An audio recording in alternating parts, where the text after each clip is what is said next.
അധ്യാപകർക്ക് വടി കൊടുത്താൽ എല്ലാ കാര്യങ്ങൾക്കും പ്രശ്നം തീരുമെന്നുള്ളതായിരുന്നു. ഇപ്പോൾ നമ്മുടെ ചുറ്റുപാട് നമ്മൾ കണ്ടുകൊണ്ടിരിക്കുന്ന വിദ്യാർത്ഥികൾ തമ്മിൽ ആളുകളെ കൊല്ലുന്നു. അപ്പോൾ അങ്ങനെ കോഴ മേടിച്ചാണ് ഞാൻ ജോലി മേടിക്കുന്നത്, അല്ലെങ്കിൽ ഇതെല്ലാം ഞാൻ ഈ അസന്മാർഗികമായിട്ടുള്ള വഴികളിലാണ് നടക്കുന്നതെന്ന് എൻ്റെ സ്റ്റുഡൻസ് കാണുകയല്ലേ. സൊസൈറ്റിയിൽ ഇത്രയും സോഷ്യൽ മീഡിയ ഇത്ര ഓപ്പൺ ആയിട്ട് നിൽക്കുമ്പോൾ അവർ കാണുന്നുണ്ടല്ലോ. അത്ര ശുഭകരമല്ലാത്ത ചില വാർത്തകളാണ് ഈ കഴിഞ്ഞ ദിവസങ്ങളിലായിട്ടൊക്കെ നമ്മൾ വാർത്താമാധ്യമങ്ങളിൽ കേൾക്കുന്നത്. കഴിഞ്ഞ കുറച്ച് ദിവസങ്ങളായിട്ടെന്നല്ല, കഴിഞ്ഞ കുറച്ച് വർഷങ്ങളായിട്ട് നമ്മൾ കേൾക്കുന്നത് അത്ര ശുഭകരമല്ലാത്ത വാർത്തകളാണ്. സോ അപ്പോൾ ഇതിൻ്റെയൊക്കെ ബേസിക്കലി ഇതൊക്കെ ചോദ്യം ചെന്ന് എത്തുന്നത് പലപ്പോഴും അധ്യാപകരിലേക്ക് കൂടിയാണ്. ഈ ചോദ്യങ്ങളൊക്കെ ഈ മക്കളെ നന്നാക്കാൻ എന്തുകൊണ്ട് പറ്റുന്നില്ല, അല്ലെങ്കിൽ നമ്മുടെ ഇപ്പോൾ സ്കൂൾ സിസ്റ്റം ആയിക്കോട്ടെ, പല കാര്യങ്ങളും അങ്ങനെ നമ്മൾ അധ്യാപകരിലേക്ക് കൂടി ഒരു വിരൽ ചൂണ്ടപ്പെടുന്നുണ്ട്. അപ്പോൾ ആ നിലയ്ക്ക് ഈ വീഡിയോ കാണുന്ന ഈ ചാനലിൽ സബ്സ്ക്രൈബ് ആയിട്ടുള്ള നിങ്ങൾ ഓരോരുത്തരും അധ്യാപകരാണ്. അധ്യാപകരാവാൻ വേണ്ടിയിട്ട് പരിശീലിച്ചുകൊണ്ടിരിക്കുന്ന ആളുകളാണ്. ഞങ്ങളും അധ്യാപകരാണ്. അപ്പോൾ ഈ ഒരു വിഷയത്തിൽ ഇപ്പോൾ നമ്മുടെ ചുറ്റുപാട് നമ്മൾ കണ്ടുകൊണ്ടിരിക്കുന്ന വിദ്യാർത്ഥികൾ തമ്മിൽ ആളുകളെ കൊല്ലുന്നു, വിദ്യാർത്ഥികളുടെ മയക്കുമരുന്ന് ഉപയോഗം, അതുപോലെ തന്നെ അധ്യാപകരെയോ ഗുരുനാഥന്മാരെയോ മാതാപിതാക്കളെയോ ഒന്നും യാതൊരു വിലയും കൽപ്പിക്കാതെ സമൂഹത്തിൻ്റെ ഭാരമായി വരുന്നൊരു 2K എന്ന രീതിയിലൊക്കെ ഇപ്പോൾ കളിയാക്കപ്പെടുന്നുണ്ട്. അപ്പോൾ അങ്ങനെയൊക്കെ ഒരു വലിയൊരു സമൂഹം ഉയർന്നു വരുന്നുള്ളത് നമ്മളെ സംബന്ധിച്ചിടത്തോളം വളരെയധികം ഭീതിജനകമായിട്ടുള്ളൊരു ചുറ്റുപാടിലേക്കാണ് പോയിക്കൊണ്ടിരിക്കുന്നത്. അപ്പോൾ നമുക്ക് എന്താണ് അവിടെ ചെയ്യാൻ കഴിയുന്നത്? അധ്യാപക സമൂഹത്തിന് എന്താണ് ചെയ്യാൻ കഴിയുന്നത്? നമുക്ക് അവർക്ക് കൊടുക്കാനുള്ള ഒരു അല്ലെങ്കിൽ ഗവൺമെന്റിനോട് മുമ്പിൽ വെക്കാനുള്ള ഒരു നിർദ്ദേശം എന്താണ് എന്നൊക്കെ ഉള്ളതാണ് നമ്മൾ ഈ ചർച്ച കൊണ്ട് നമ്മൾ ഉദ്ദേശിക്കുന്നത്. അപ്പോൾ ഈ ചർച്ചയിൽ ഞങ്ങൾ പറയുന്നൊരു വാക്കുകൾ മാത്രമല്ല, നിങ്ങളും അധ്യാപകരാകാൻ പോകുന്നവരാണ്. അപ്പോൾ നിങ്ങളുടെ അഭിപ്രായങ്ങളുണ്ടെങ്കിൽ നിങ്ങൾക്കും തീർച്ചയായിട്ടും ഈ വീഡിയോയുടെ താഴെ കമൻറ്റ് ചെയ്യാം. എന്ത് ചെയ്താൽ, എന്ത് മാറ്റങ്ങൾ കൊണ്ടുവന്നാൽ ഇപ്പോഴത്തെ പല കാര്യങ്ങൾക്കും നമുക്ക് മാറ്റം കൊണ്ടുവരാൻ കഴിയും? ഇതാണ് നമ്മുടെ ചർച്ചാ വിഷയം. ഇത് പൊതുജനങ്ങളുടെ ഒരു അഭിപ്രായത്തിന് വേണ്ട സംഭവമാണ്. നമ്മൾ പറയുന്ന അഭിപ്രായം നമ്മുടെ വ്യക്തിപരമായ അഭിപ്രായം. അതിൽ ക്രിറ്റിസിസം ഉണ്ടെങ്കിൽ, നിങ്ങൾക്ക് അതിനോട് എതിരഭിപ്രായം ഉണ്ടെങ്കിൽ തീർച്ചയായിട്ടും അതും രേഖപ്പെടുത്താനായിട്ട് മറക്കരുത്. ഞാൻ സാറിന് നമുക്ക് സ്റ്റാർട്ട് ചെയ്യാം. സാർ, നമ്മളൊക്കെ സ്കൂളുകളിലൊക്കെ പഠിപ്പിച്ചിട്ടുണ്ട്. അപ്പം എങ്ങനെയാണ് ഈ ഒരു കാലഘട്ടത്തിൽ നമുക്ക് അധ്യാപകർക്കും കുറേ ലിമിറ്റേഷൻസ് ഉള്ളൊരു കാലഘട്ടമാണ്. അത് പണ്ട് ചൂരൽവടി എടുക്കാമായിരുന്നു, ഇന്ന് ചൂരവടി എടുക്കാൻ പറ്റില്ല, കുട്ടികളുടെ ബാഗ് പരിശോധിക്കാൻ പാടില്ല. അപ്പോൾ ഇങ്ങനെയൊക്കെയുള്ള റൂളുകളും കാര്യങ്ങളും മാത്രമല്ല, അധ്യാപകർക്കെതിരെ പോക്സോ കേസ് ചുമത്തപ്പെടുന്നു. അപ്പോൾ ഇങ്ങനെയൊക്കെ ഒരു കാലഘട്ടത്തിൽ അധ്യാപകർക്ക് എന്താണ് ഇവിടെ ചെയ്യാൻ കഴിയുന്നത്? തീർച്ചയായിട്ടും ഇപ്പം സാർ പറഞ്ഞ പോലെ തന്നെ ചൂരൽവടിയിലാണ് അവസാനം ഈ ചർച്ച വന്നിരിക്കുന്നത്. നമ്മൾ ചർച്ച പ്ലാൻ ചെയ്തപ്പോഴല്ലേ അതിൻ്റെ ടൈറ്റിൽ നമ്മൾ പ്ലാൻ ചെയ്ത് എങ്ങനെയാണ് അധ്യാപകർക്ക് വടി കൊടുത്താൽ എല്ലാ കാര്യങ്ങൾക്കും പ്രശ്നം തീരുമെന്നുള്ളതായിരുന്നു. ശരിക്കും ആക്ച്വലി അതൊരു ജനറലൈസ് ചെയ്ത് പറയുന്നൊരു സെൻറ്റൻസ്. അപ്പോൾ സാറ് പറഞ്ഞ പോലെ തന്നെ ഒരു ബാഗ് പരിശോധിക്കാൻ പോലും അനുവാദമില്ലാത്ത രീതിയിൽ ഭയങ്കര റിജിഡായിപ്പോയി സിസ്റ്റം. അത്ര റിജിഡായി കഴിഞ്ഞ് കഴിഞ്ഞാൽ ഇപ്പോൾ ഒരു സ്കൂളിൻ്റെ അന്തരീക്ഷത്തിനുള്ളിൽ അധ്യാപകർക്ക് ഒരു അതോറിറ്റി ആയിട്ട് പെർഫോം ചെയ്യാൻ പറ്റുന്നില്ലെങ്കിൽ അവർക്ക് ലിമിറ്റേഷൻസ് വരും. പക്ഷേ അതിൽ നമ്മളൊരു സ്വയം വിമർശനം കൂടി നടത്തേണ്ടതുണ്ട്. കാരണം വടി കൊടുത്താൽ, എല്ലാ അധ്യാപകരുടെയും വടി കൊടുത്താൽ അത് നല്ല രീതിയിൽ ഉപയോഗിക്കുമെന്ന് നമുക്ക് പറയാൻ പറ്റില്ല. ഒരു കാലത്ത് അങ്ങനെ ഉപയോഗിച്ചിട്ടില്ലാത്തതുകൊണ്ടാണ് ഇത് ക്രിട്ടിസൈസ് ചെയ്യപ്പെടുന്നത്.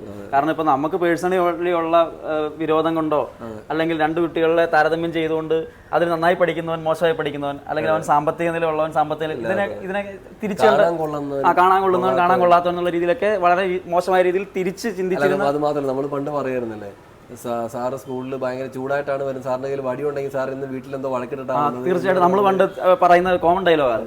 അതായത് അങ്ങനെ ഉപയോഗിച്ചിരുന്ന അധ്യാപകർക്ക് വടി കൊടുത്താൽ സൊസൈറ്റി നന്നാവുമല്ല, അവർക്ക് ഈ സിസ്റ്റത്തോട് വീണ്ടും എതിർപ്പുണ്ടാവാനാണ് സാധ്യത ഉണ്ടാവുന്നത്. അപ്പോൾ അധ്യാപകർ സ്വയം വിമർശനത്തിന് വിധേയമായിക്കൊണ്ട് നമ്മൾ എങ്ങനെ മെച്ചപ്പെടുത്താന്നുള്ള സ്വയം വിലയിരുത്തുമ്പോഴാണ് ആ ചേഞ്ച് ഉണ്ടാവുക. ചില ക്വാളിറ്റിയുള്ള അധ്യാപകർ, ഇപ്പോൾ എനിക്കൊന്ന് വടി ഉപയോഗിക്കുന്നവരുണ്ട്, വടി ഉപയോഗിക്കാത്തവരുണ്ട്, പല രീതിയിലായിരിക്കും ഉപയോഗിക്കുന്നത്. ഇപ്പോൾ നമ്മളിപ്പോൾ A+ ഉണ്ടാക്കുന്ന ഒരു മിഷനായിട്ടാണ് പലപ്പോഴും ടീച്ചേഴ്സ് സ്കൂളിൽ പെർഫോം ചെയ്യുന്നത്.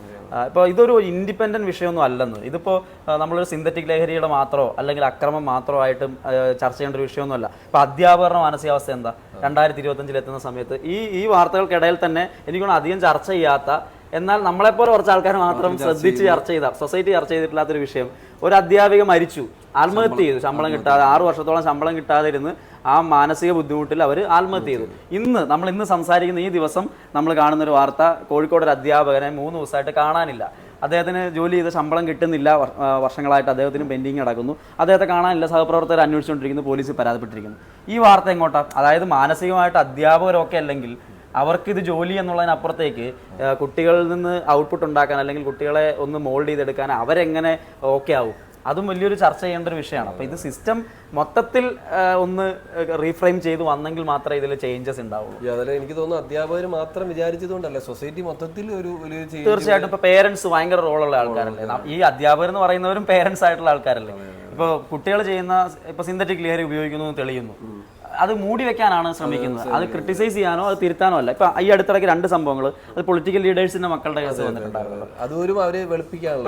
അതിൽ പക്ഷെ ഒരാള് മീഡിയയുടെ മുമ്പിൽ വന്നിട്ട് പറഞ്ഞു എന്റെ മോൻ തെറ്റ് ചെയ്തിട്ടുണ്ട്, അത് ആരൊക്കെയാണ് അവനെ കൊണ്ടുവന്നത് അവൻ എന്നോട് പറഞ്ഞിട്ടുണ്ട്, ഞാനത് പോലീസിനെ അറിയിക്കുന്നു, ഓപ്പൺ ആയിട്ട് അയാൾ പറയുന്നുണ്ട്. അതൊരു മാതൃകാപരമായിട്ടുള്ള ഒരു സംഭവം. അല്ലാണ്ട് നമ്മൾ ഇതിനെ ഒതുക്കുമ്പോൾ വീണ്ടും അവർ മനസ്സിലാക്കുന്ന ഈ സിസ്റ്റം ഇങ്ങനെയാണ്. ഇപ്പോൾ ആ കുട്ടിയുടെ വോയിസിൽ പറയുന്നുണ്ട്, മറ്റേ സുഹൃത്തിനെ നഞ്ചക്കിനടിച്ചു വന്നിട്ട് കൂട്ടത്തോടെ കൊല്ലുവാണെങ്കിൽ കേസാവില്ല, അത് പോലീസ് ഇടപെടില്ല എന്ന് വരെ അവർ പറയുന്നുണ്ട്. അപ്പൊ ഈ സിസ്റ്റത്തെ അവരെങ്ങനെയാണ് ഇവാലുവേറ്റ് ചെയ്തിരിക്കുന്നത്? അത് സിനിമകളിൽ നിന്നോ അല്ലെങ്കിൽ സൊസൈറ്റി കാണിച്ചു കൊടുക്കുമല്ലേ? ഇങ്ങനെ ക്രിട്ടിസൈസ് ചെയ്താലും അവന് അല്ലെങ്കിൽ അങ്ങനെ ഒരു കേസിൽ പെട്ടാൽ ഒരു കുഴപ്പമില്ല, അവൻ ഇത് കഴിയുമ്പോൾ എവിടെയെങ്കിലും രക്ഷപ്പെട്ട് അവൻ ജോലി ചെയ്ത് അവന്റെ കാര്യങ്ങളൊക്കെ ചെയ്ത് പോകും എന്നുള്ള രീതിയിലാണ്. നഷ്ടപ്പെട്ടത് ആ ഫാമിലിക്ക് മാത്രം എന്നുള്ള രീതിയിലായി പോയി. അല്ല, മാത്രമല്ല സാർ, നമ്മൾ നേരത്തെ പറഞ്ഞല്ലോ, ഇപ്പോൾ അധ്യാപകർ വടിയെടുത്താലും നമ്മൾ ചിലപ്പോൾ ഒറ്റപ്പെടും. തീർച്ചയായിട്ടും ചിലപ്പോൾ അങ്ങനെ പല കേസുകളുണ്ടാകുന്നില്ല. അതായത് ഒരു അധ്യാപകൻ നല്ല റിജിഡ് അല്ലെങ്കിൽ വളരെ കർക്കശക്കാരന അധ്യാപകനായിട്ട് അവിടെ മര്യാദ പഠിപ്പിച്ചുകൊണ്ട് നിൽക്കുന്ന ആളാണെങ്കിൽ കൂട്ടത്തിലുള്ള അധ്യാപകരും ചേരി മാറി ഇയാളെ ആക്രമിക്കും. കാരണം നമ്മളൊരു സ്കൂൾ എടുത്താൽ ആ സ്കൂളിൽ ഒരു പൊളിറ്റിക്സ് ഉണ്ട്. ആ സ്കൂളിൽ ഒരു പൊളിറ്റിക്കൽ പാർട്ടീസിന്റെ ഇതുണ്ടാവും.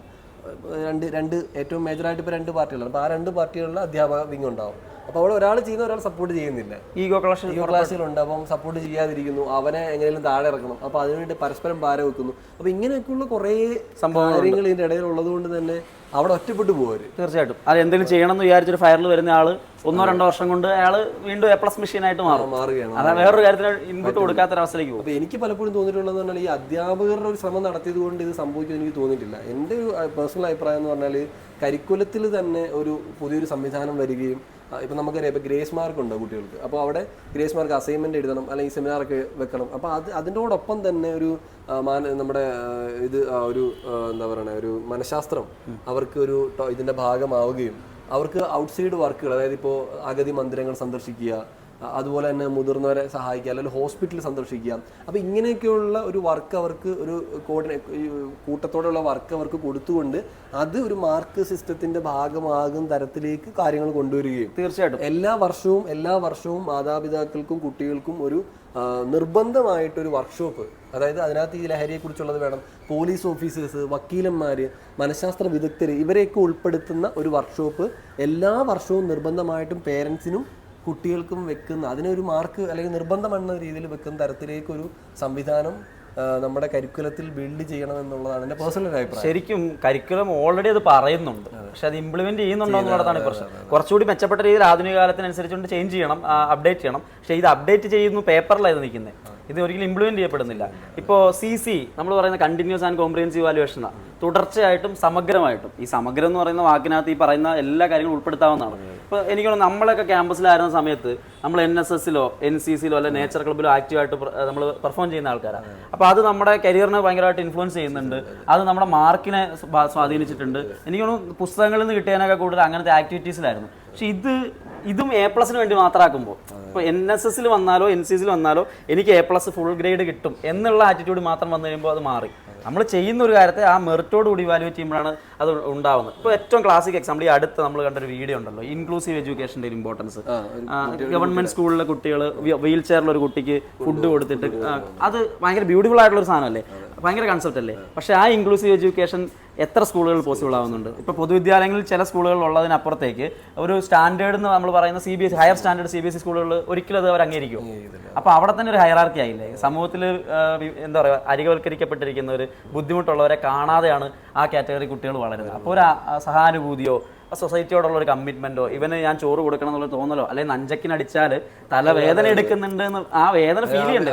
ഒരു കുട്ടിക്ക് അറിയുമ്പോൾ തീർച്ചയായിട്ടും മനസ്സിലാക്കാൻ, അവനത് വേദനിക്കുന്നുണ്ട് എന്നുള്ളൊരു മനസ്സിലാക്കാനുള്ളൊരു, തീർച്ചയായിട്ടും അത് മനസ്സിലാവുന്നില്ല. കാരണം അങ്ങനെ അവനോടൊപ്പമുള്ള ആൾക്കാരെ കണ്ടാലല്ലേ അവനത് മനസ്സിലാവുള്ളൂ. ഇപ്പോൾ ഇൻക്ലൂസീവ് എഡ്യൂക്കേഷൻ എന്ന് പറയുന്ന ഒരു കൺസെപ്റ്റ് എന്ത് വിശാലമായ ആശയമാണ്. പക്ഷെ ഇപ്പോഴും നമ്മുടെ സിസ്റ്റത്തിലെ മിക്ക സ്കൂളുകളും അതിനെ എതിർക്കുകയാണ്, അല്ലെങ്കിൽ അത് അത്ര നല്ലതല്ല, അവർ സെപ്പറേറ്റ് സ്കൂളിൽ പഠിപ്പിക്കട്ടെ എന്നുള്ള ആറ്റിറ്റ്യൂഡിലാണ് നിൽക്കുന്നത്. അതിന്റെ ഉദ്ദേശം ഇതല്ലേ? അതെ, നമ്മളിപ്പോഴും പറഞ്ഞല്ലോ, നമ്മുടെ ജീവിതത്തിൽ വലിയ ഉപകാരപ്പെടാത്ത കുറേ ടോപ്പിക്കുകൾ ഇന്നും കരിക്കുലത്തിന്റെ ഭാഗമാക്കുകയും ഇത് കാണാപ്പാഠം പഠിക്കുകയും ഇത് എസ് എഴുതുകയും പരീക്ഷ എഴുതുകയും ചെയ്യുന്ന കുട്ടികളുടെ മുമ്പിലേക്ക് തീർച്ചയായിട്ടും ഇത്തരത്തിലുള്ള കാര്യങ്ങളും ആക്ടിവിറ്റീസും കൊടുക്കാതെ ഒരിക്കലും മാറ്റം. അല്ല, നല്ല മനുഷ്യനാവുക ബേസിക്കലി. അല്ലാണ്ട് നമ്മൾ എഞ്ചിനീയർ ആയി, നമ്മൾ ഡോക്ടറായി, നമ്മൾ വലിയ വലിയ സംഭവം, നമുക്ക് ഭയങ്കര സാലറി കിട്ടി, പക്ഷെ വല്ല കാര്യമുണ്ടോ? ഇപ്പോൾ കരള് അടിച്ചു മാറ്റുന്ന ഡോക്ടർ ഉണ്ടായിട്ട് കാര്യമുണ്ടോ? ഇല്ല. അതെ, ഓർഗൻസ് അടിച്ചു മാറ്റുന്ന ഒരു ഡോക്ടർ ഉണ്ടായിട്ട് കാര്യമില്ല. അല്ലെങ്കിൽ ഒരു കൈക്കൂലി മേടിച്ചിട്ട് തെറ്റായ ഒരാൾക്ക് ശിക്ഷ മേടിച്ചു കൊടുക്കുന്ന, അല്ലെങ്കിൽ ശരിയല്ലാത്തൊരു പ്രതിയെ പിടിച്ച് പ്രതിയാക്കുന്ന ഒരു പോലീസുകാരനെ നമുക്ക് ആവശ്യമില്ല. ഹ്യൂമാനിറ്റിയാണ് ബേസിക് തിങ്. ഇപ്പൊ ടീച്ചർ ആണെങ്കിലും അങ്ങനെ തന്നെയല്ലേ, ക്വാളിറ്റി ഉള്ള ഒരു അധ്യാപനായില്ലെങ്കിൽ അധ്യാപനായാൽ ഏറ്റവും വേസ്റ്റ് ആണ്. അവിടെ ഒരു കാര്യം നിങ്ങൾ ഈ പറയുന്ന കൂട്ടല്ലേ, അധ്യാപകരും പറഞ്ഞു കൊടുക്കാൻ മികച്ചവരാവണമല്ലോ. തീർച്ചയായിട്ടും അത് ഭയങ്കര ഇമ്പോർട്ടൻ്റ് ആയിട്ടുള്ള കാര്യം. നമ്മൾ അതാണ് തുടക്കത്തിൽ പറയാം, സ്വയം വിമർശനം എന്ന് പറയുന്നത്. അതായത് പുകവലിക്കരുത് എന്ന് പറഞ്ഞിട്ട് പുകവലിക്കുന്ന അധ്യാപകരുണ്ട്, മദ്യപിക്കരുത് എന്ന് പറഞ്ഞിട്ട് മദ്യപിക്കുന്ന അധ്യാപകർ. അതുപോലെ തന്നെ ഇപ്പൊ എനിക്ക് ചില പരിചയങ്ങളുണ്ട്. അതായത് പണ്ട് ഞാൻ കൊച്ചിയിൽ നിന്ന സമയത്ത് നമ്മുടെ റൂംമേറ്റ്സ് ആയിട്ട് അല്ലെങ്കിൽ നമ്മുടെ അടുത്തൊക്കെ വർക്ക് ചെയ്ത ചില അവർ അധ്യാപകരാണ്. പക്ഷെ അവരെന്ത് ചെയ്യും, ചെറിയ കഞ്ചാവിന്റെ ഉപയോഗമൊക്കെ അവർ ചെറുതായിട്ട് വലിക്കുകയും ചെയ്തിരുന്നു. അപ്പൊ ഇപ്പോൾ ഉണ്ടെന്ന് എനിക്കറിയില്ല. പക്ഷെ അന്ന് അപ്പം ഞാൻ അത്ഭുതപ്പെടും, കാരണം ഇവർ അധ്യാപകരാണ്. അപ്പം എങ്ങനെയാണ് ഇവർ ഇതൊക്കെ ചെയ്യുന്നതെന്നുള്ള, കാരണം ഇവർ കുട്ടികൾക്ക് പറഞ്ഞു കൊടുക്കേണ്ടവരല്ലേ. അതായത് നമ്മൾ ക്ലാസ്സിൽ ചെന്നിട്ട് ആ സമയത്ത് ഇതിനെ ഭയങ്കര ഉപദേശമായിട്ട് പറയും. ഈവനിങ് നമ്മൾ ഇറങ്ങിയിട്ട് ചെയ്യും. എനിക്ക് അതിൽ പെട്ടെന്ന് ഓർമ്മ വന്നൊരു കാര്യം പറയാം. ഞാൻ സ്കൂളിൽ പഠിക്കുന്ന ഒരു സമയത്ത് കണ്ടൊരു കാര്യം, ഈ പുകയില വിരുദ്ധ ദിനം ഉണ്ടല്ലോ, ആ ദിനത്തിൽ നമുക്ക് അസംബ്ലിയിൽ ഭയങ്കരമായിട്ട് ഇതിന്റെ ഘോരഘോരം പ്രസംഗിച്ച് ഭയങ്കര ഉപദേശമൊക്കെ തന്നിട്ട് ഞാൻ ഉച്ചയ്ക്ക് ചോറിനാൻ വേണ്ടിയിട്ട് വീട്ടിൽ പോകുന്ന സമയത്ത് അതേ അധ്യാപകൻ പുറത്ത് നിന്നിട്ട് സിഗരറ്റ് വലിക്കുന്ന ഞാൻ കണ്ടിട്ടുണ്ട്. അപ്പോൾ ആസ് എ സ്റ്റുഡന്റ് ഞാനെന്ത് വിചാരിക്കും, ഇതൊക്കെ ഈ ദിനങ്ങളൊക്കെ വെറും പ്രഹസനമാണല്ലോ. അതേപോലെ തന്നെ ഇപ്പോൾ സാറ് പറഞ്ഞ പോലെ ഞാൻ എപ്പോഴും വിശ്വസിക്കുന്ന കാര്യം, നമുക്ക് മുമ്പിലും ആൾക്കാർ നമ്മുടെ സുഹൃത്തുക്കളൊക്കെ ഇരിക്കുന്നിട്ട് നമുക്കൊരു ഗ്ലാസ്സിൽ ഒരു പെഗ് എടുത്തിട്ട് കഴിക്കൂ എന്ന് പറഞ്ഞ് നിർബന്ധിക്കുന്ന സാഹചര്യം നമുക്ക് എല്ലാവർക്കും ഉണ്ടായിട്ടുള്ളൂ. ഇതെന്തിനാ ഇങ്ങനെ ഒരു എത്തിക്സ് പിടിക്കേണ്ട കാര്യമൊന്നുമില്ല എന്ന് വെച്ചാൽ നമ്മൾ ഉപദേശിക്കുമല്ലോ. ചിലപ്പോൾ തന്തവൈബെന്ന് വിളിക്കും, ഇപ്പോൾ താഴെ നമ്മൾക്ക് തന്തവൈബാവും. പക്ഷേ സ്റ്റിൽ അതിനകത്ത് ഏറ്റവും വലിയൊരു കാര്യം, ഞാൻ അന്ന് അവരോട് ഇപ്പോഴും പറയുന്നൊരു കാര്യം, ഇതുവരെ നമ്മളത് ഉപയോഗിച്ചിട്ടില്ല. അതിൻ്റെ കാരണം എന്താ വെച്ചാൽ, എനിക്ക് ആത്മാർത്ഥമായിട്ട് ക്ലാസ് റൂമിൽ പോയിട്ട് എൻ്റെ സ്റ്റുഡൻസിനോട് പറയണം, ലഹരി എന്ന് പറയുന്നത് ആക്ച്വലി അതിൻ്റെ ആവശ്യമില്ലെന്നും, സുഹൃത്തുക്കളാണ് അല്ലെങ്കിൽ സൗഹൃദമാണ്, നല്ല റിലേഷൻസ് ആണ് നമുക്ക് ഏറ്റവും നല്ല ലഹരി എന്നും, അഡിക്റ്റഡ് ടു ലൈഫ് എന്ന് പറയുന്ന ഒരു ക്യാമ്പയിൻ ഉണ്ടായിരുന്നല്ലോ ഇടയ്ക്ക്. അത് ആത്മാർത്ഥമായിട്ട് ക്ലാസ് റൂമിൽ പറയണമെങ്കിൽ ഞാനത് ചെയ്യാൻ പാടില്ല എന്നുള്ളതാണ് എൻ്റെ പക്ഷം. അത് ചെയ്യാത്ത അല്ലെങ്കിൽ ആ ക്വാളിറ്റി മെയിൻറ്റെയിൻ ചെയ്യുന്ന ഒരു അധ്യാപകന് മാത്രമേ അത് പറഞ്ഞു കൊടുക്കാനുള്ള യോഗ്യതയുള്ളൂ. അല്ലാതെ വടി എടുക്കുന്നു എന്ന് മാത്രം ഒരു പ്രയോഗത്തിൽ ഒരു കാര്യമില്ല. ഞാനിതൊന്നും ചെയ്യാതിരുന്നിട്ട് പുറത്ത് പിള്ളേർ തന്നെ കണ്ടുകൊണ്ടാണ് ഇരിക്കുന്നത്, അല്ലെങ്കിൽ റോങ്. ഇപ്പം നമുക്കറിയാം, നമ്മൾ ഈ സിസ്റ്റത്തിൽ ക്രിട്ടിസൈസ് ചെയ്യുന്ന ഒരുപാട് കാര്യങ്ങളുണ്ടല്ലോ. ഇതെല്ലാം കോഴ സിസ്റ്റം അങ്ങനെ എല്ലാം ഇതിൻ്റെ ഭാഗമായിട്ട് വരുന്നുണ്ടല്ലോ. അപ്പം അങ്ങനെ കോഴ മേടിച്ചാണ് ഞാൻ ജോലി മേടിക്കുന്നത്, അല്ലെങ്കിൽ ഇതെല്ലാം ഞാൻ ഈ അസന്മാർഗികമായിട്ടുള്ള വഴികളിലാണ് നടക്കുന്നതെന്ന് എൻ്റെ സ്റ്റുഡൻസ് കാണുകയല്ലേ. സൊസൈറ്റിയിൽ ഇത്രയും സോഷ്യൽ മീഡിയ ഇത്ര ഓപ്പൺ ആയിട്ട് നിൽക്കുമ്പോൾ അവർ കാണുന്നുണ്ടല്ലോ, ആ സാർ അങ്ങനെയാണ്, അല്ലെങ്കിൽ ഈ സാർ ഇവിടെ ഇങ്ങനെയാണ് ചെയ്തിരിക്കുന്നത്, പിന്നെ ഇവൻ എന്തിനാ എൻ്റെ ക്ലാസ്സിൽ വന്നിട്ട് എന്നെ ഉപദേശിക്കുന്നതെന്നൊരു ചോദ്യം കുട്ടി തിരിച്ചു ചോദിക്കുമ്പോൾ നമുക്കൊന്നും പറയാനില്ല. അപ്പം നമ്മൾ സ്വയം വിമർശനത്തിന് വിധേയരാവാതെ ഇതൊരിക്കലും ക്രിട്ടിസൈസ് ചെയ്യാൻ നമുക്ക് യോഗ്യതയില്ല എന്നുള്ളതാണ്. അപ്പോൾ ഏത് മേഖല, സ്കൂൾ മേഖലയോ കോളേജിൽ പഠിപ്പിക്കുന്ന ഏത് മേഖലയിലായിക്കോട്ടെ, അധ്യാപകർ ഈ പറഞ്ഞതുപോലെ നമ്മൾ തന്നെ ഒരു പുനർവിചിന്തനം നടത്തേണ്ട ഒരു സമയം അതിക്രമിച്ചിരിക്കുന്നതാണ്. അപ്പോൾ നിങ്ങളെല്ലാവരും, ഇപ്പോൾ നമ്മളിപ്പോൾ ഈ വീഡിയോ കാര്യങ്ങൾ പറഞ്ഞ് വലിച്ചു നീട്ടുന്നില്ല, കാരണം നമുക്കെല്ലാവർക്കും അറിയാം നമ്മൾ ചർച്ച ചെയ്യാൻ ഉദ്ദേശിക്കുന്ന കുറേ കാര്യങ്ങളാണ് നമ്മൾ പറഞ്ഞത്. അപ്പോൾ നിങ്ങളുടെ അഭിപ്രായങ്ങൾ ഇവിടെ താഴെ കമൻറ്റ് ചെയ്യുക. അതോടൊപ്പം തന്നെ ഒരു കാര്യം ഇവിടെ പറയുന്നത്, നിങ്ങൾ റാങ്ക് മേടിച്ച് ജോലി കയറുന്നത് ഒരു സാലറി മേടിക്കാനുള്ള ജോലിയായിട്ട് നമ്മൾ ഒരിക്കലും നമ്മുടെ അധ്യാപനത്തെ കാണരുത്. നമ്മൾ വിദ്യ പറഞ്ഞു കൊടുക്കുന്ന നമ്മുടെ മുമ്പിലിരിക്കുന്ന മക്കൾ, ആ മക്കൾ സമൂഹത്തിന് ഉപകാരപ്പെടുന്ന, ഈ നമ്മുടെ സൊസൈറ്റിക്ക് ഉപകാരപ്പെടുന്ന, രാജ്യത്തിന് ഉപകാരപ്പെടുന്ന മക്കളായിട്ട് നമുക്ക് കൊണ്ടുവരാനായിട്ട് സാധിക്കണം. അതിൽ ഈ പറഞ്ഞ പോലെ സിസ്റ്റം എല്ലാം മാറുമെന്ന് നമുക്ക് ഉറപ്പില്ല. കാരണം ഇത് വലിയൊരു കുറേ ആളുകൾ അടങ്ങിയ ഒന്നാണ് ഈ സിസ്റ്റം എന്ന് പറയുന്നത്. അപ്പോൾ അതുകൊണ്ട് ഒരാളോ ഒന്നോ രണ്ടോ ആൾക്കാർ വിചാരിച്ചിട്ട് സിസ്റ്റം മാറുമെന്ന് ഉറപ്പൊന്നുമില്ല. പക്ഷേ നമ്മളെക്കൊണ്ട് എന്ത് ചെയ്യാൻ കഴിയുമോ അത് നമ്മൾ ചെയ്യാൻ തയ്യാറാവുക. അങ്ങനെ ഒരു 100 പേര്, അങ്ങനെ 1000 പേര് ചെയ്താൽ തീർച്ചയായിട്ടും അതിൻ്റെ ഒരു പ്രതിഫലനം എന്തായാലും അവിടെ ഉണ്ടാവും എന്നുള്ളതാണ് എനിക്ക് സൂചിപ്പിക്കുന്നത്. തീർച്ചയായിട്ടും ഞാൻ ഈ അവസാനിപ്പിക്കുന്നതിന് മുമ്പ് ഒരു കാര്യം കൂടി പറഞ്ഞുകൊണ്ട്, അതായത് ഞാൻ ബി.എഡിന് പഠിക്കുന്ന കാലഘട്ടത്തിൽ ഒരു എനിക്കൊരു എന്തോ വർക്ക്ഷോപ്പായിരുന്നു. അപ്പോൾ അത് എക്സസൈസ് നടത്തിയ വർഷം. അപ്പോൾ അന്നത്തെ കാലത്ത് ലഹരിയുടെ എതിരായിട്ടൊക്കെ പറഞ്ഞു. അപ്പം ഒരുപാട് ബി.എഡ് കോളേജുകളിലെ അധ്യാപകർ എല്ലാവരോടും ഇരിക്കുന്നൊരു വേദിയാണ്. അപ്പോൾ അന്ന് അധ്യാപകരോട് അല്ലെങ്കിൽ ഭാവിയുടെ അധ്യാപകരോട് സജഷൻസ് ചോദിക്കുന്ന സമയത്ത് എല്ലാവരും പറഞ്ഞത്, സ്കൂൾ സിസ്റ്റത്തിൽ ഭയങ്കര ടൈറ്റാണ്, നമുക്ക് കുട്ടികളോട് ഇടപഴകാൻ സമയം കിട്ടുന്നില്ല, മാർക്കിന് വേണ്ടി മാത്രം പഠിപ്പിക്കാൻ ഭയങ്കരമായിട്ട് നമ്മളെ നിർബന്ധിക്കുകയാണ്, അപ്പോൾ ഞങ്ങൾക്കൊന്നും ചെയ്യാനില്ല, സിസ്റ്റം മസ്റ്റ് ചേഞ്ച്, സിസ്റ്റം മാറിയേ പറ്റൂ, സിസ്റ്റം മാറിയാൽ അധ്യാപകർക്ക് എന്തെങ്കിലും ചെയ്യാം. അപ്പം എന്നോട് അന്ന് അഭിപ്രായം ചോദിച്ചു, ഞാൻ അന്ന് പറഞ്ഞ ഒരു കാര്യം തന്നെ പറഞ്ഞുകൊണ്ട് ഞാൻ അവസാനിപ്പിക്കുക. നമ്മളെല്ലാവരും ഇപ്പോൾ പറഞ്ഞു സിസ്റ്റം മാറട്ടെ എന്നിട്ട് ഞാൻ മാറാന്നുള്ള. സാറ് പറഞ്ഞാൽ ആരാണ് ഈ സിസ്റ്റം? ഞാനും സാറും നിങ്ങളും എല്ലാവരും ചേരുമ്പോഴാണ് സിസ്റ്റം ഉണ്ടാകുന്നത്. സോ എന്നെ മറ്റുള്ളവരെങ്ങനെ കരുതുന്നു, എനിക്ക് തന്തവൈബാണെന്ന് പറഞ്ഞ് എന്നെ മാറ്റി നിർത്തുമോ, അല്ലെങ്കിൽ എൻ്റെ പൊളിറ്റിക്സ് പറഞ്ഞ് എന്നെ ഒതുക്കുമോ എന്നുള്ള ചിന്തകളൊന്നും ഇല്ലാതെ ഞാൻ ആദ്യം മാറാം. അതാണ് ഫസ്റ്റ് തിങ് അല്ലേ. നമ്മൾ മാറുക, നമ്മളൊരു ഐഡിയലാവും. ഇപ്പം ഒരു എസ് രാധാകൃഷ്ണനോ അല്ലെങ്കിൽ ഒരു അബ്ദുൽ കലാമോ മാതൃകയായ ക്ലാസ്സിൽ പറഞ്ഞു കൊടുക്കുന്നതിനപ്പുറത്തേക്ക് പറയാതെ തന്നെ ഞാൻ മാതൃകയാണ് എന്ന് എൻ്റെ മുമ്പിലിരിക്കുന്ന വിദ്യാർത്ഥികൾക്ക് തോന്നുന്ന രീതിയിലുള്ള ബിഹേവിയർ എൻ്റെ ഭാഗത്ത് നിന്ന് വന്നാൽ നമ്മൾ ആരും പെർഫെക്റ്റ് അല്ല, നമ്മളെല്ലാം മനുഷ്യരാണ്, നമുക്ക് മിസ്റ്റേക്സ് ഉണ്ടാവും. പക്ഷേ ആ മിസ്റ്റേക്സിനെ റിയലൈസ് ചെയ്യുകയും അക്സെപ്റ്റ് ചെയ്യുകയും തിരുത്തുകയും ചെയ്തുകൊണ്ട് നമ്മൾ സ്വയം വിമർശനത്തിന് വിധേയരായിക്കൊണ്ട് സൊസൈറ്റിക്ക് മാതൃകയായിക്കൊണ്ട് ക്ലാസ് റൂമിൽ 45 മിനിറ്റ് ഒരു ക്ലാസ് ഉണ്ടെങ്കിൽ ഒരു 5 മിനിറ്റെങ്കിലും എല്ലാ ദിവസവും ഇത്തരത്തിലുള്ള ഇൻപുട്സ് കുട്ടികളിലേക്ക് കൊടുക്കുക. അത് ഉപദേശമല്ല, റിയൽ ലൈഫ് ആപ്ലിക്കേഷൻസ് ആക്കിക്കൊണ്ട് കൊടുക്കാനായിട്ട് നമ്മൾ ഇനീഷ്യേറ്റീവ് എടുക്കുക എന്നുള്ളതാണ്. അത്തരത്തിലുള്ള അധ്യാപകരായിട്ട് മാറട്ടെ. അത് ഏത് ചെറിയ സ്കൂളായിക്കോട്ടെ, വലിയ സ്കൂളായിക്കോട്ടെ, എയ്ഡഡ് ആയിക്കോട്ടെ, അൺഎയ്ഡഡ് ആയിക്കോട്ടെ, ഗവൺമെൻറ് ആയിക്കോട്ടെ, അല്ലെങ്കിൽ ഒരു ട്യൂഷൻ സെൻറ്റർ ആയിക്കോട്ടെ, എവിടെ പഠിപ്പിക്കുന്നവരാണെങ്കിലും അതിലൊരു ഇൻപുട്ട് കൊടുക്കാൻ നമുക്ക് എല്ലാവർക്കും പറ്റും. നമ്മൾ A+ ഉണ്ടാക്കുന്ന മെഷീൻസ് അല്ല. ഒരു AI-ക്കും നമ്മളെ റീപ്ലേസ് ചെയ്യാൻ പറ്റത്തില്ല. കാരണം നമ്മൾ ഇമോഷൻസ് ആണ് കൈകാര്യം ചെയ്യുന്നത്. ഈ A+ൻ്റെ കാര്യത്തിൽ ഇവർക്ക് നമുക്ക് റീപ്ലേസ്മെൻറ്റ് വരും. പക്ഷേ ഇമോഷൻസിൻ്റെ കാര്യത്തിൽ ഒരിക്കലും വൈകാരികമായിട്ട് അവരെ ഇൻഫ്ലുവൻസ് ചെയ്യാൻ, സൈക്കോളജിക്കലായിട്ട് അവരെ ഇൻഫ്ലുവൻസ് ചെയ്യാൻ നമുക്ക് മാത്രമേ സാധിക്കുള്ളൂ. അതിന് നമ്മളെല്ലാവരും ഒന്നിച്ച് നിൽക്കാനായിട്ട് സാധിക്കട്ടെ എന്ന് ആശംസിക്കുന്നു. നിങ്ങളുടെ അഭിപ്രായങ്ങൾ, ഞങ്ങൾ പറഞ്ഞ ഏതെങ്കിലും ഭാഗത്തിൽ എന്തെങ്കിലും വിമർശനം നിങ്ങൾക്ക് ഉന്നയിക്കാനുണ്ടെങ്കിൽ, ഇത് പറയാത്ത എന്തെങ്കിലും വിഷയങ്ങളെ ഇൻട്രൊഡ്യൂസ് ചെയ്യാനുണ്ടെങ്കിൽ നിങ്ങൾ ഈ കമൻറ്റ് ബോക്സിൽ അത് രേഖപ്പെടുത്തുക. കൂടുതൽ ഇതൊരു ശരിക്കും ഒരു പബ്ലിക് ഇൻട്രസ്റ്റോട് കൂടി സംസാരിക്കുന്നതാണ് നമ്മൾ. അത്തരത്തിലുള്ള കാര്യങ്ങൾ ഇനിയും നമുക്ക് കൊണ്ടുവരണമെങ്കിൽ എന്തെല്ലാം കാര്യങ്ങളെക്കുറിച്ച് പറയാമെന്നുള്ളതൊക്കെ സജഷൻസ് നിങ്ങൾ പറയുക. വീണ്ടും ഇത്തരത്തിൽ അധ്യാപകരുടെ ഒരു പ്ലാറ്റ്ഫോമിൽ നിന്നുകൊണ്ട് സംസാരിക്കാൻ കഴിഞ്ഞതിൽ ഭയങ്കര സന്തോഷമുണ്ട്. ഈ മാറ്റത്തിന് വേണ്ടിയിട്ട് നമുക്ക് എല്ലാവർക്കും ഒന്നിച്ച് നിൽക്കാം. എല്ലാവർക്കും ഇതിൻ്റെ ഒരു ഭാഗമാവാനുള്ള സാധ്യതകൾ ഉണ്ടാവട്ടെ എന്ന് ആശംസിക്കുന്നു. നന്ദി. റാങ്കുകൾ എടുത്ത് പഠിക്കാം, റാങ്കിനായി പഠിക്കാം. Join entry app.